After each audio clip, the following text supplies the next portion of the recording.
कूजन्तं राम रामेति मधुरं मधुराक्षरम् आरुह्य कविता शाखां वन्दे वाल्मीकिकोकिलम्। वाल्मीकिर्मुनिसिंहस्य कवितावनचारिणः शृण्वन् रामकथानादं को न याति परं गतिम्। यः पिबन् सततं रामचरितामृतसागरम् अतृप्तस्तं मुनिं वन्दे प्रचेतसमकल्मषम्। गोष्पदीकृतवारीशं मशकीकृतराक्षसं रामायण महामाला रत्नं वन्दे नीलात्मजम्। रत्नं वन्दे नीलात्मजम्। भवतां समेषां श्रीमद् वाल्मीकि रामायण पारायणोपक्रमे हार्दं स्वागतम् अभिनन्दनं च। इदानीम् अयोध्याकाण्डस्य त्रयस्त्रिंशः सर्गः आरभ्यते। इस सर्ग में सीता और लक्ष्मण सहित श्री राम का दुखी नगरवासियों के मुख से तरह तरह की बातें सुनते हुए पिता के दर्शन के लिए कैकेयी के महल में जाना। दत्वा तु सह वैदेह्या ब्राह्मणेभ्यो धनं बहु जगमतुः पितरं द्रष्टुं सीतया सह राघवौ। विदेह कुमारी सीता के साथ श्री राम और लक्ष्मण ब्राह्मणों को बहुत सा धन दान करके वन जाने के लिए उद्यत हो पिता का दर्शन करने के लिए गए। ततो गृहीते प्रेष्याभ्याम अशोभितां तदायुधे मालादामभिरासक्ते सीतया समलंकृते। उनके साथ दो सेवक श्री राम और लक्ष्मण के वे धनुष आदि आयुध लेकर चले जिन्हें फूल की मालाओं से सजाया गया था, और सीता जी ने पूजा के लिए चढ़ाए हुए चंदन आदि से अलंकृत किया था। उन दोनों के आयुधों की उस समय बड़ी शोभा हो रही थी। ततः प्रासादहर्म्याणि विमानो शिखराणि च अभिरुह्य जनः श्रीमानुदासीनो व्यलोकयत्। उस अवसर पर धनी लोग प्रासादों, तिमंजिले महलों, हर्म गृहों, राजभवनों तथा विमानों यानी 7 मंजिले महलों की ऊपरी छतों पर चढ़कर उदासीन भाव से उन तीनों की ओर देखने लगे। नहि रथ्या सुशक्यन्ते गन्तुं बहुजनाकुला आरुह्य तस्मात्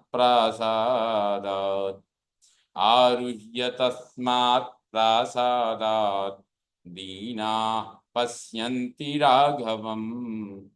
उस समय सड़कें मनुष्यों की भीड़ से भरी थीं, इसलिए उन पर सुगमता पूर्वक चलना कठिन हो गया था। अतः अधिकांश मनुष्य प्रासादों, तिमंजिले मकानों पर चढ़कर वहां से दुखी होकर श्री रामचंद्र जी की ओर देख रहे थे।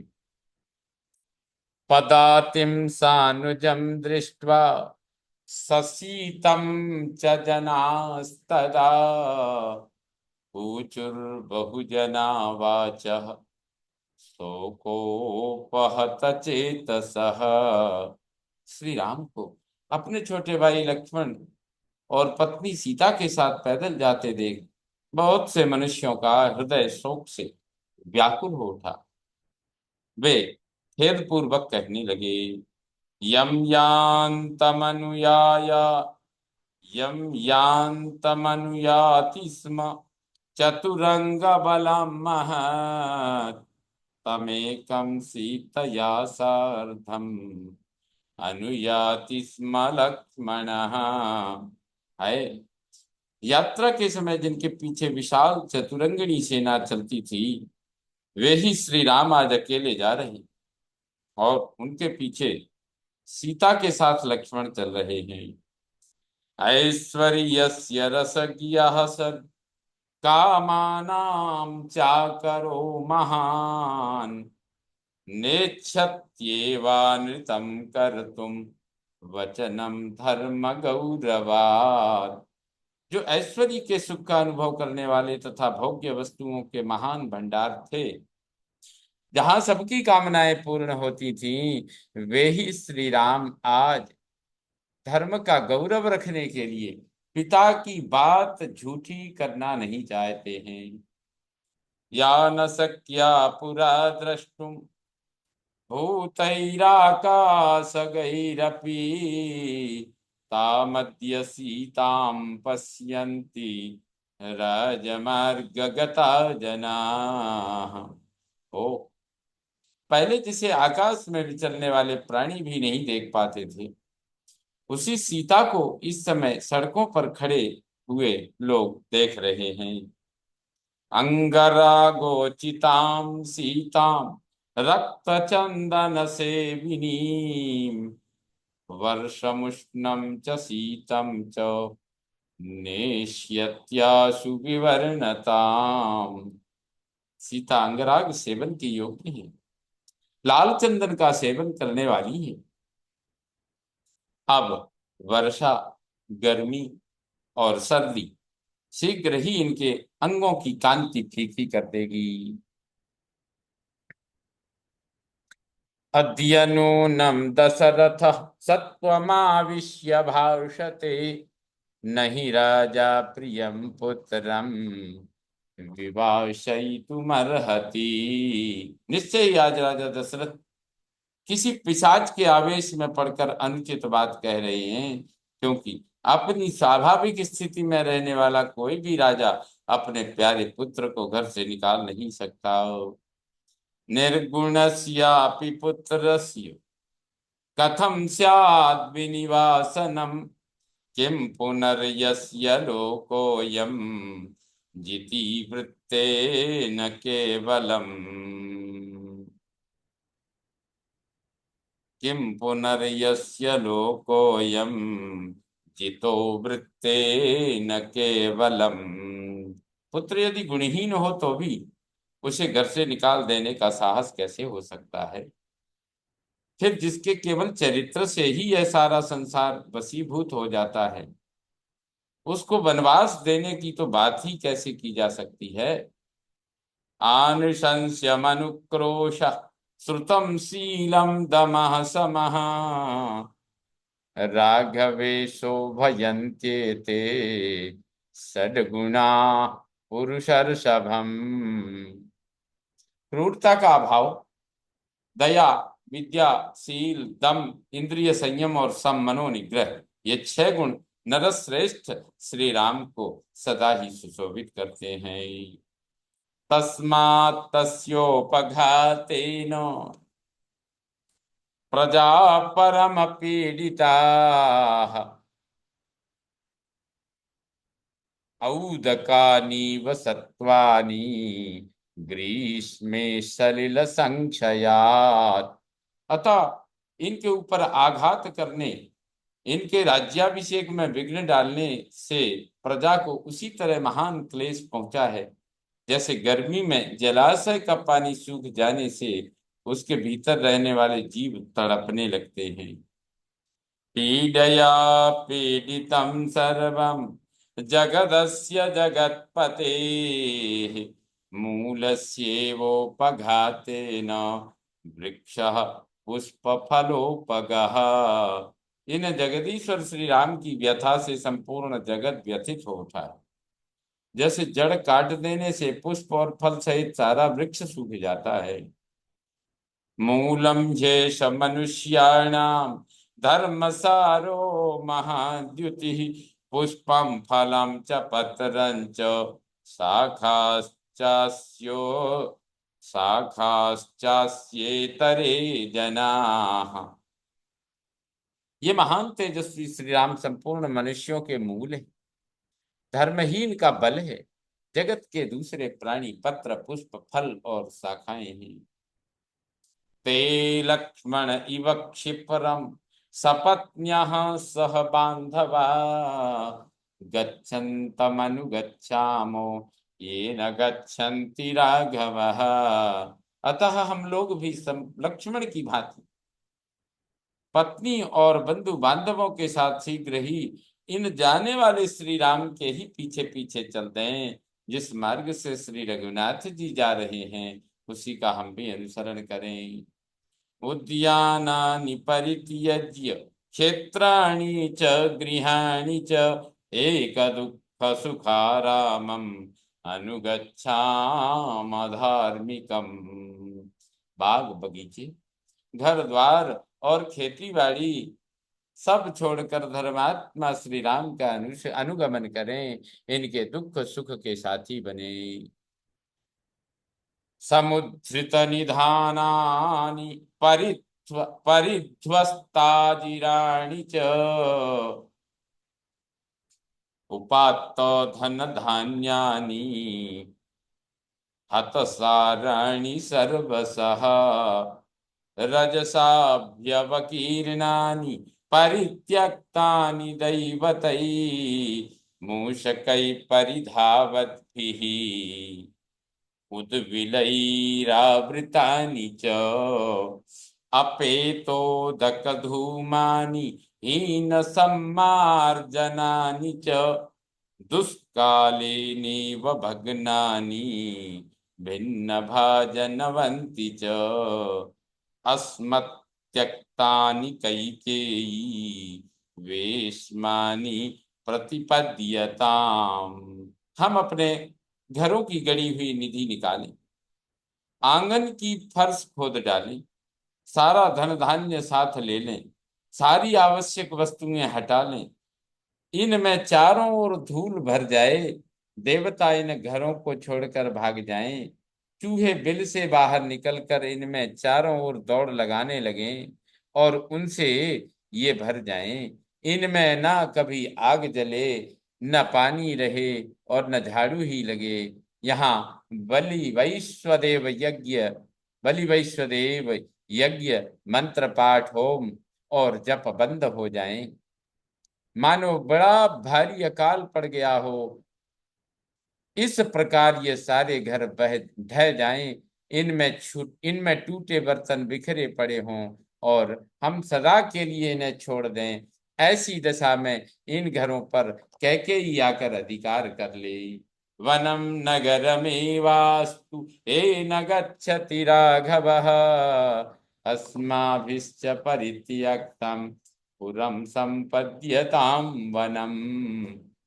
जहां पहुंचने के लिए श्री रामचंद्र जी जा रहे हैं वह वन ही नगर हो जाए और हमारे छोड़ देने पर यह नगर भी वन के रूप में परिणत हो जाए।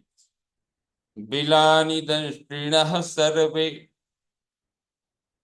सानूनि मृगपक्षिणः त्यजन्त्वस्मद्भयात् भीता गजा सिंहा वनान्यपि।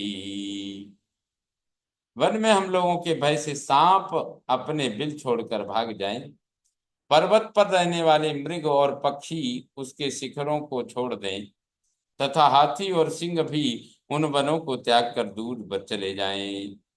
अस्मत्यक्तं प्रपद्यन्तु सेव्यमानं त्यजन्तु च तृणमांसफलादानां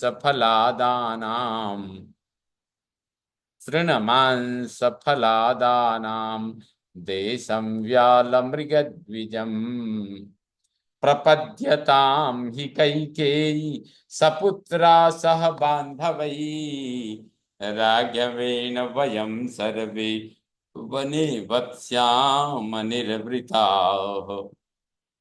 वे सर्पादि उन स्थानों में चले जाएं जिन्हें हम लोगों ने छोड़ रखा है और उन स्थानों को त्याग दें जिनका हम सेवन करते हैं। यह देश घास चलने वाले पशुओं, मांसभक्षी हिंसक जंतुओं और फल खाने वाले पक्षियों का निवास स्थान बन जाए। यहाँ सर्प और पक्षी यहाँ सर्प पशु और पक्षी रहने लगे।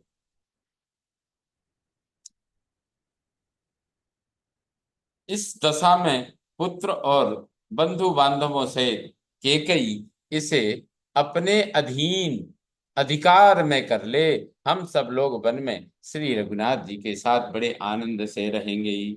इत्येवं विविधा वाचो नाना जन समीरिता शुश्राव राघवः श्रुत्वा न विचक्रेष्य मानसम् सतु वेश्म पुनर्मातुः कैलास शिखर प्रभम अभिचक्राम धर्मात्मा मत्तमातंग विक्रमः। इस प्रकार श्री रामचंद्र जी ने बहुत से मनुष्यों के मुंह से निकली हुई तरह तरह की बातें सुनी, किंतु सुनकर भी उनके मन में कोई विकार नहीं हुआ। मत वाले गजराज के समान पराक्रमी धर्मात्मा श्री राम पुनः माता कैकेयी के कैलाश शिखर के सदृश शुभ्र भवन में गई। विनीत वीर पुरुषम विनीत वीर पुरुषम प्रविश्य तु नृपालयम तदर्शावस्थितं दीनम सुमंत्रमविदूरतः। विनयशील वीर पुरुषों से युक्त उस राजभवन में प्रवेश करके उन्होंने देखा सुमंत्र पास ही दुखी होकर खड़े हैं। प्रतीक्षमाणो भिजनम तदार्तम अनार्तरूपः प्रहसन्निवाथ जगाम रामः पितरं दिदृक्षुः पितुर्निदेशम विधिवच्चिकीर्षुः। पूर्वजों की निवास भूमि अवध के मनुष्य वहां शोक से आतुर होकर खड़े थे। उन्हें देखकर भी श्री राम स्वयं शोक से पीड़ित नहीं हुए। उनके शरीर पर व्यथा का कोई चिन्ह प्रकट नहीं हुआ। वे पिता की आज्ञा का विधि पूर्वक पालन करने की इच्छा से उनका दर्शन करने के लिए हंसते हुए से आगे बढ़े। तत्पूर्वमैक्ष्वाकसुतो महात्मा रामो गमिष्यन् नृपमार्तरूपम् व्यतिष्ठत प्रेक्ष्य तदा सुमन्त्रम् पितुर्महात्मा प्रतिहारणार्थम। शोकाकुल रूप से पड़े हुए राजा के पास जाने वाले महात्मा महामना इक्ष्वाकुकुल नंदन श्री राम वहां पहुंचने से पहले सुमंत्र को देखकर पिता के पास अपने आगमन की सूचना भेजने के लिए उस समय वहीं ठहरे। पितुर्निदेशे न तु धर्मवत्सलो वन प्रवेशे कृत बुद्धि निश्चय स राघवः प्रेक्ष्य सुमन्त्रमब्रवीत् निवेदयस्वागमनम नृपाय मे। पिता के आदेश से वन में प्रवेश करने का बुद्धिपूर्वक निश्चय करके आए हुए धर्मवत्सल श्री रामचंद्र जी सुमंत्र की ओर देखकर अब बोले, आप महाराज को मेरे आगमन की सूचना दे दें। इत्यार्षे श्रीमद् रामायणे वाल्मीकि आदि काव्ये अयोध्या कांडे त्रयस्त्रिंशत् सर्गः सम्पूर्णतां याति। ओम पूर्णमदः पूर्णमिदं पूर्णात् पूर्णमुदच्यते पूर्णस्य पूर्णमादाय पूर्णमेवावशिष्यते।